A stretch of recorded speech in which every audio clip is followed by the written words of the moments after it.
Good morning, good afternoon, or good evening. We have a new year, January 1st, 2026. We're going to start out with the Gospel according to Matthew, starting the New Testament in the mornings, following our daily reading plan, as usual. The background on this one is the author is Matthew. Date written was between AD 60 and 65. The birth of Jesus of Nazareth ushered in the long-awaited age of a new kingdom on earth, the kingdom of heaven. Matthew's Gospel records the advent of his new kingdom in the teachings and actions of Jesus, the Messiah. Since the kingdom of heaven is a major theme throughout this Gospel, Matthew was careful to show how Jesus fulfilled the Old Testament passages that speak of the Messiah, the ruler of the kingdom. He recounts the family history of Jesus to show his royal lineage. After describing the virgin birth, Matthew details Jesus' messianic baptism, his temptation in the wilderness, and the early days of his ministry. In the Sermon on the Mount, Jesus taught his disciples how life in the kingdom should be lived. Jesus also performed many miracles and taught the people various parables or stories that further illustrate what the kingdom of heaven is like.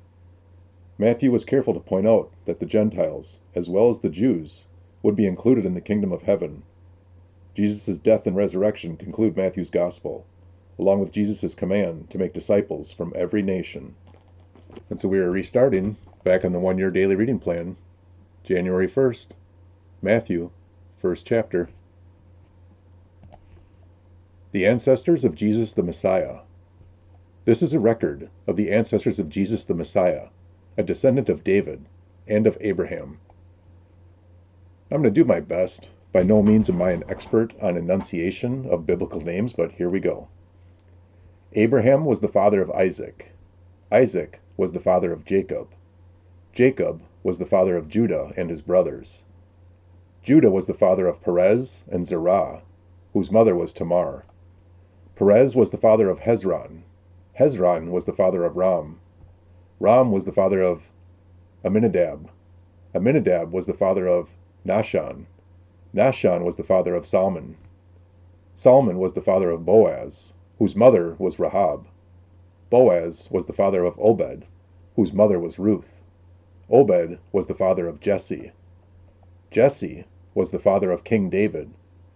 David was the father of Solomon, whose mother was Bathsheba, the widow of Uriah. Solomon was the father of Rehoboam. Rehoboam was the father of Abijah. Abijah was the father of Asa. Asa was the father of Jehoshaphat. Jehoshaphat was the father of Jehoram. Jehoram was the father of Uzziah. Uzziah was the father of Jotham. Jotham was the father of Ahaz. Ahaz was the father of Hezekiah. Hezekiah was the father of Manasseh. Manasseh was the father of Amon. Amon was the father of Josiah. Josiah was the father of Jehoiachin and his brothers, born at the time of the exile to Babylon. After the Babylonian exile, Jehoiachin was the father of Shealtiel. Shealtiel was the father of Zerubbabel. Zerubbabel was the father of Abiud. Abiud was the father of Eliakim. Eliakim was the father of Azor. Azor was the father of Zadok. Zadok was the father of Achim. Achim was the father of Eliud. Eliud was the father of Eleazar. Eleazar was the father of Matthan. Matthan was the father of Jacob. Jacob was the father of Joseph, the husband of Mary. Mary gave birth to Jesus, who is called the Messiah. All those listed above include 14 generations from Abraham to David, 14 from David to the Babylonian exile, and 14 from the Babylonian exile to the Messiah. The birth of Jesus the Messiah. This is how Jesus the Messiah was born. His mother Mary was engaged to be married to Joseph, but before the marriage took place, while she was still a virgin, she became pregnant through the power of the Holy Spirit. Joseph, her fiancé, was a good man and did not want to disgrace her publicly, so he decided to break the engagement quietly. As he considered this, an angel of the Lord appeared to him in a dream. "Joseph, son of David," the angel said, "do not be afraid to take Mary as your wife, for the child within her was conceived by the Holy Spirit. And she will have a son, and you are to name him Jesus, for he will save his people from their sins." All of this occurred to fulfill the Lord's message through his prophet. "Look, the virgin will conceive a child.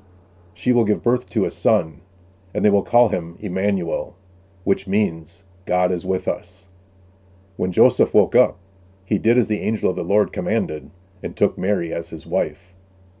But he did not have sexual relations with her until after her son was born, and Joseph named him Jesus. I love the Gospels, and Matthew is just a great way to start the new year. Hope you're doing well, friends and neighbors. Best wishes for a new year, and may God bless you.